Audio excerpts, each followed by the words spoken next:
Welcome to the CyberJA podcast, the place where we discuss all things cybersecurity and GRC. I am Richard Perry, your cybersecurity and GRC enthusiast. The aim of this podcast is to provide a meaningful value-added platform via which upcoming cybersecurity professionals like yourself can gain insights from various topics covering cybersecurity and GRC that will enable them to become professionals that the industry demands. Stay tuned for what next on the CyberJA podcast.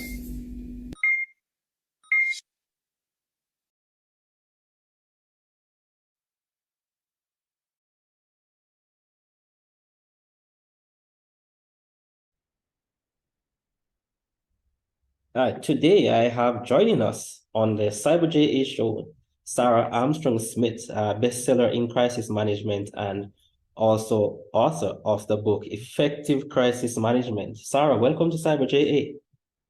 Great to be here, Richard. Thank you. Awesome. And I definitely look forward to having this conversation. And no doubt for those who are listening, they will absolutely find valuable insights into what it is that you have to share with us, from your perspective. So for those who may not know, Sarah wears many hats, and she has also had a number of achievements in the InfoSec space. And we're talking about being Microsoft Chief Security Advisor for the EMEA-Countries, independent board advisor, best-selling author, and the list goes on. And in light of these various achievements, can you, Sarah, take us on that journey in terms of how it all began? And for sure, tell us a little bit about yourself for sure. Yeah, wow. So it's been a long journey. It's been over 25 years. As you said, I've been at Microsoft for 3 years. I've been in cybersecurity over 15 years. But if I wind the clock all the way back to first role was really in fraud. So I was working for a fleet management company and I was looking at fraud on fuel cards. I absolutely loved the job. It was brilliant. So my job was really to kind of think about, so it's literally a fuel card in essence. So how you would actually utilize a card, fill up your car and your company cars. And then what would happen is people would leave the company, take the card with them and start filling up fuel with their car, their mate's car, everyone's car, not necessarily knowing it was fraud. And then you kind of say, yeah, that's not your card. That's really fraud. And they're like, so I went from there and I started to work for a utility company. And it was 1999 and one massive, huge program was just kicking off at that time. It was the Millennium Bug. So at the time I was working in account management and they said, we need someone to come and work in this big, huge program.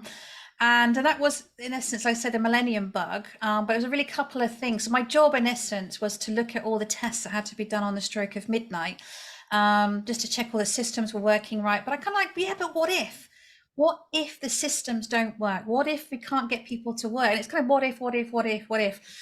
And what I didn't realize that what we were looking at was business continuity.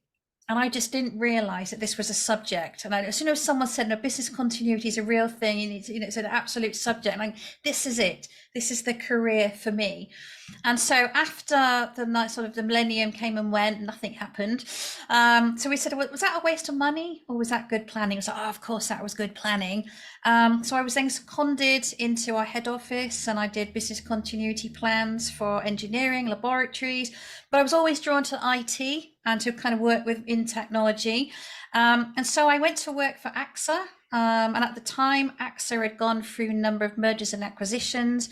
And they kind of had all the different IT departments. And I ended up being the disaster recovery manager. But within a few months of me joining, 9/11 happened. And that really kick-started off a lot of work with regards to server consolidation, lots of projects to really think about moving away from backup tapes. So backup tapes used to be like 72-hour recovery, to having data replication and kind of doing all of those things. So I worked at AXA for 4 years, and then I was headhunted into EY. And my very, very first day on the job was the 7/7 London bombings. So that was quite an intro to the company. But from there, having gone from business continuity to disaster recovery, all of a sudden lots of companies wanted to have crisis management exercises at that kind of exec level. And that kind of was my role over the next couple of years. And then in 2007, I joined Fujitsu. And I spent 12 years at Fujitsu working in cybersecurity. That's how I kind of pivoted into there. And so it's taking business continuity, disaster recovery, crisis management, and then taking that into cybersecurity. And at the time, Fujitsu is a big service integrator. So they're doing lots of hosting and data centers. And my role really was to really get customers to think about what are they trying to protect? Why are they trying to protect it? And my role just kind of morphed from there, really, to kind of bring us right up to date. So I joined Microsoft 3 years ago as Chief Security Advisor. And I joined just as we were going into lockdown. So I kind of had these major incidents came to follow me around everywhere, hence the book that I wrote. But I actually spent the first 18 months of my career just behind Teams. And I can imagine a lot of people working remotely and trying to figure out all of these different things. My role, in essence, is to liaise with Microsoft's largest enterprise customers, mainly across Europe. So these are CISOs, CTOs, CIOs. And it's really to try and understand their challenges when it comes to cloud adoption, digital transformation. Main thing that keeps everyone up at night is cybersecurity. Hence, why we're here. But it's been quite a journey with all of these different customers, and I work multi-sector and multi-country as well. So sometimes I'm talking to financial services, manufacturers, retailers, and it's kind of looking at all of those things combined. But not just looking at the threat today, but how's the threat going to evolve over the next sort of 3 years, 5 years, even 10 years as well. So it's been quite a journey, and I've tried to fit that in as short a space as possible. Awesome. I'm quite captivated by all that you have actually mentioned. And there are so many questions that actually come into mind. And for sure, many persons might be saying, you have actually reached to this point now in your career journey, and it seems as if all the doors were actually open to you easily. It seems as if everything was actually in sync, in line. It was all perfect. You pretty much, what skill set, looking at your job role now, how it is that you have actually gone to this point whereby Microsoft is actually saying, you are the person that we see as being the best fit for this job role. It must be that you have acquired a certain value, a certain skill set, you have acquired a certain amount of experience for such an entity as Microsoft to be asking you to be acting in this role. What has it been like?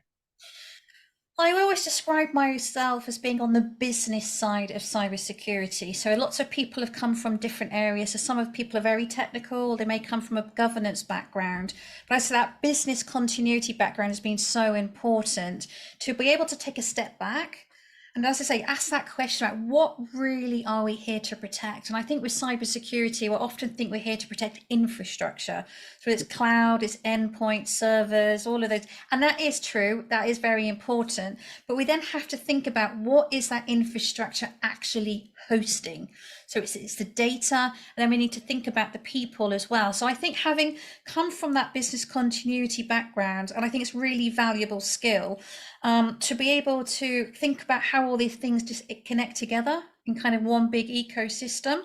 And understand that what's the crown jewels? What are the most important things that we're trying to protect and why?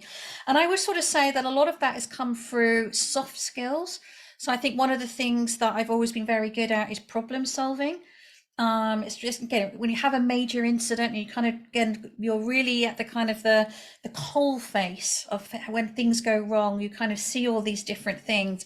And I've learned what works well, what doesn't work well, particularly from a crisis management situation. I'm really making sure that what is most important is people. People first always. That's a really simple motto. And it's something I've kind of carried all the way through. I'd say other good skill is communication. It's being able to articulate really quite complex things. And cybersecurity is very complex. And we're looking at the threat actors, and we're looking at the evolving threat landscape, the different technologies, the different threats that we're under and how they're continuing to evolve, unless you work in cybersecurity, unless you work in technology, it can be quite hard thing to kind of understand. And so one of the things that I've always been very good at is explaining things in a very clear language. And that's important when you're trying to talk to C-suite level. So a lot of the time I'm talking to technical people with that CISOs, I say CIOs, CTOs, etc. But they're not always the decision makers and they're not always the risk holders.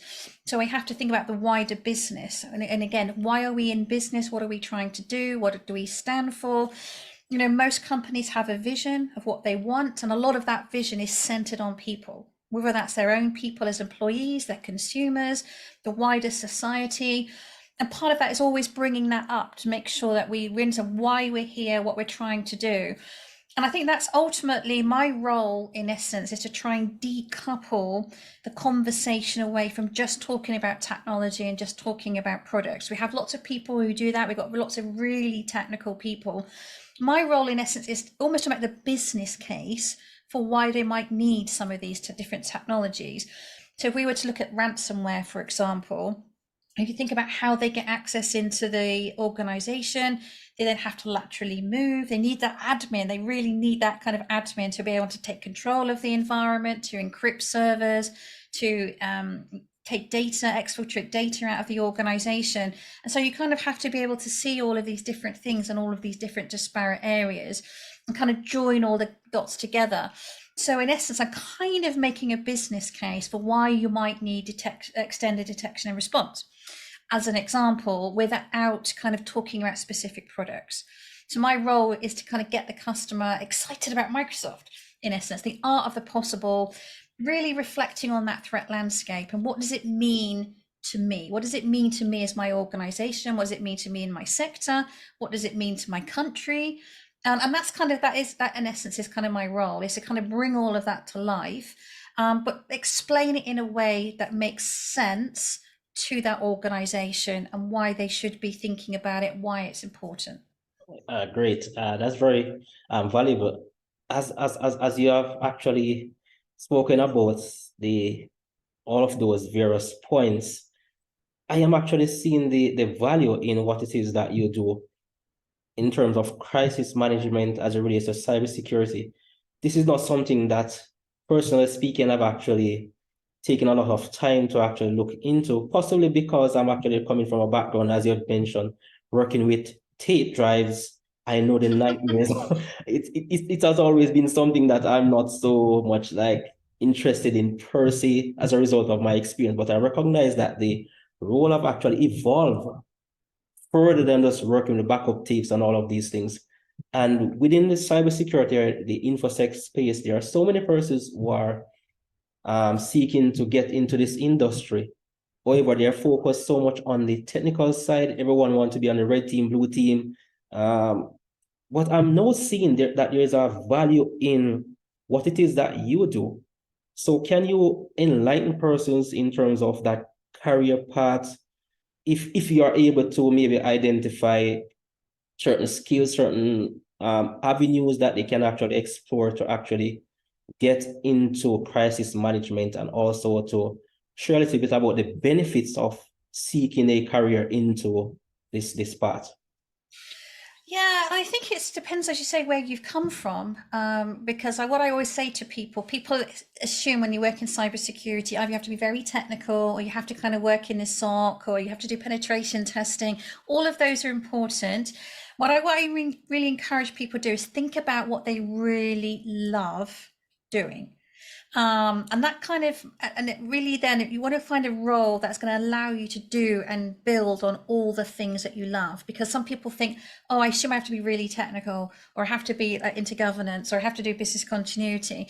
I think the real beauty is that cybersecurity covers so many different areas, and it really is such a huge area. And I would just encourage people, before they kind of go on this journey and think about different certifications, or they have to get different qualifications, one of the things that I think is really cool that Microsoft has is Microsoft Learn. And you can just Google it, or Bing, I should say, Bing Microsoft, but it's completely free. What it is lots of different career paths. So it depends on whether you're a student, whether you're mature, what do you like, what do you want to do, where do you want to go, and it just gives you these different career paths. And the beauty is, because it's free, you can try as many of these different paths as possible. So let's say, for example, you want to be an engineer on cloud, you want to learn about artificial intelligence, you want to learn about data, like you talking about backups and things like that. And I think that's the thing that's important, is to be able to try lots of different things. It'll probably show you all the things that you absolutely hate, but hopefully all the things you love. And the more of these things you do, you can actually convert them into a discount for exams as well. So I think that's the thing I would sort of saying. I think that's the difficulty when people say, well, where do I start? And that's why I said, what is it you like doing? What is the thing that you love? What's your aspiration? And just try as many different things as possible. And when you find something where your interest really lies, just keep building it. And for me, sort of many years ago, I had an annoying habit of keep volunteering for things, and I never knew what I was volunteering for. But I always felt like a good thing to volunteer. Like, as I was sort of saying, the Millennium Bug, it was just a case of, we need someone to come and work on this big program. Yeah, cool. I have never regretted doing that. I've never regretted putting myself forward and just trying new things, seeing what you like, seeing what you don't like is just as important, as I sort of say. But I just think it's important just to try lots of different things. And as I was saying, a lot of the way in, people might already be in cybersecurity, they might be looking at, where do I go next? And so, as I say, business continuity is a really great way of understanding the crown jewels, but also understanding what happens when there's a major incident. Because one of the things we talk about at Microsoft in particular is have an assume compromise mindset. So that means with the best will in the world, the best technology, the best training, the best whatever you have, you still have to assume someone's going to get access to your network, someone's going to get access to your data. And that being the case, what are you going to do about it? So that's what's really important, is to have the reactive response as well as the proactive response as well, all kind of combined together. And it's making sure people know what's going to happen, how to practice those things, and just have the confidence about, at some point you will probably have a cyber attack. That is the reality. You may have already had one, you may be in the middle of one, you might not even realize it. But that's the thing that's important, is being able to know, no matter who you are, where you are, what your skill level is, where you want to go, is actually having that appreciation for what is it, as I say, what you're trying to protect, what is the crown jewels. And when it really hits the fan, no matter what incident it is, then, this is the thing that's important. This is the thing that we're trying to get back. And having that appreciation. So sometimes they say it's come from business continuity, but also governance teams, risk teams, they'll have a really good appreciation. That's another angle that people can go into in terms of that sort of security governance, vulnerability management, posture management. These are all interrelated subjects. That's going to give people really good experience into all of those areas. I really like the way you have actually talked about that. I love that perspective. And this is something that I've always make mention to persons who ask me from time to time, that what works for me will not possibly work for you. Yes, But exactly. it's finding what it is that you actually like. And this might take a few years, a few months, a few weeks, in terms of actually exploring what actually works, where it is that you fit.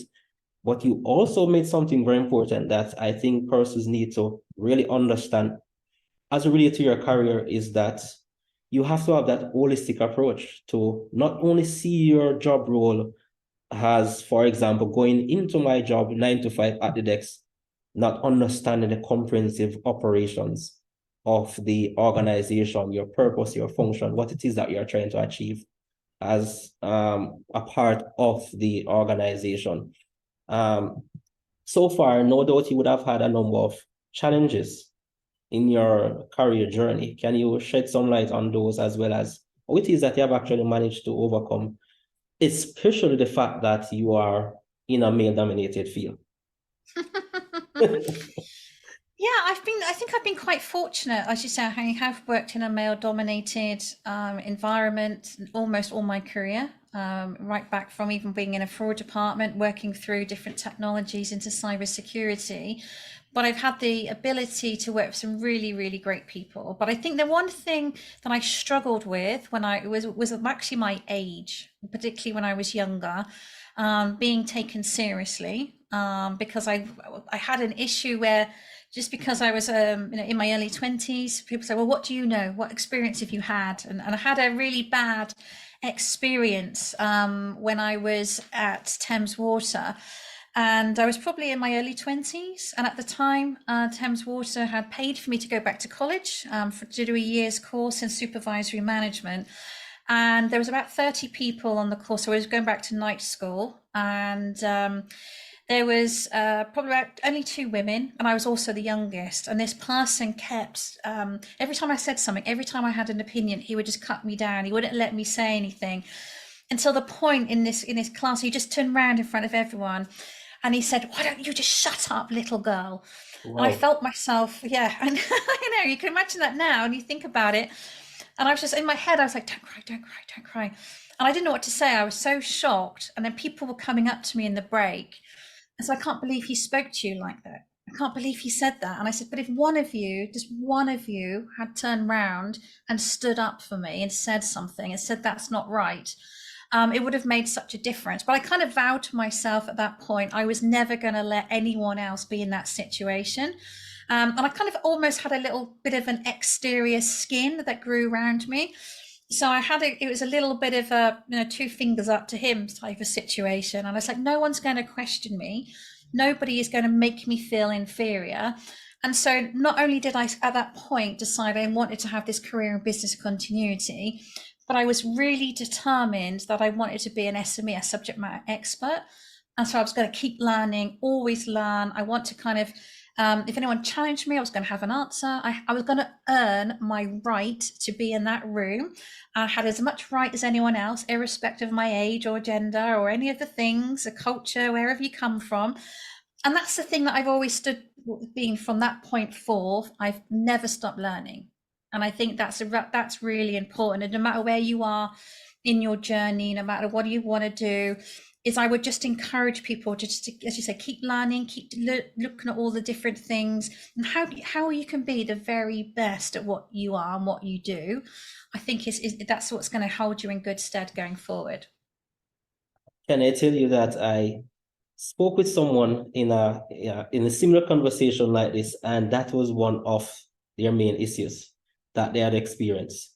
So it seemed as if it's somewhat similar when it comes on to females within this industry of cybersecurity. And the good thing is that it teaches you life is filled with so many obstacles, so many challenges. And that is one of the things I advise persons, that you are going to be challenged. You are going to come across various persons, various situations that will affect your aptitude in terms of how it is that you progress forward. So you have to be very resilient in terms of pushing forward to break down the various barriers that exist to actually achieve the success that you are actually looking for. Before we conclude this awesome conversation, I mean, they have actually made mention of so many points that if we had enough time, for sure, I would be going into all different areas.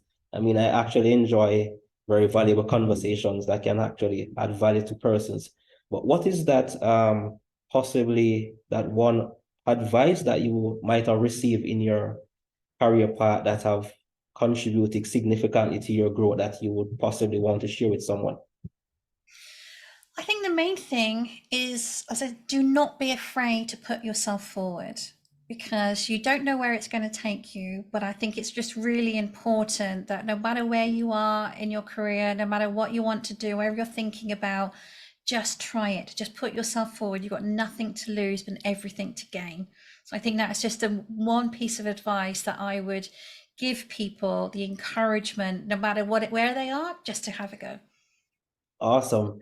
And definitely, guys, Sarah, I really enjoyed your time. This amazing conversation, not to mention the valuable nuggets of information that you have shared. And for sure, there are persons who will definitely find insights and also a sense of direction and not only motivation because the fact is, for me, motivation is something that it fluctuates. But the value that you have actually contributed is something that actually sustains. So I look forward to many more conversations like this with you, Sarah. You're very welcome, Richard. Thank you for inviting me. Great, definitely. And for sure, guys, I look forward to many more conversations like this in the near future. So there you have it, guys. Stay tuned, stay connected for future recordings on the Cyber JA podcast.